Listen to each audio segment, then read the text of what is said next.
Unit 4.1.1 The authority or lecture style. The authority model is an older traditional teacher-centered model and mostly entails lengthy lecture sessions or one-way presentations where the educator talks and the students listen.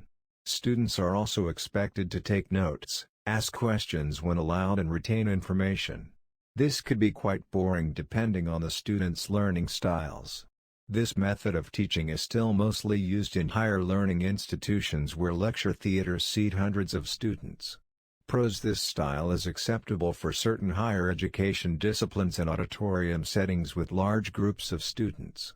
The pure lecture style is most suitable for subjects such as history and philosophy, which necessitate memorization of key facts, dates, names, concepts, etc. Using this method, the educator can cover large volumes of content in short periods compared to the other teaching styles.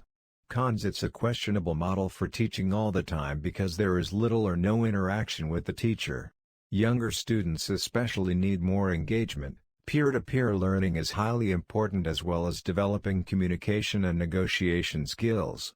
Older students that are more disciplined and mature enough to sit through hours of lectures, taking notes as time is short and the volume of content is high, have the burden of taking responsibility for their education as there is little or no assistance from the lecturer.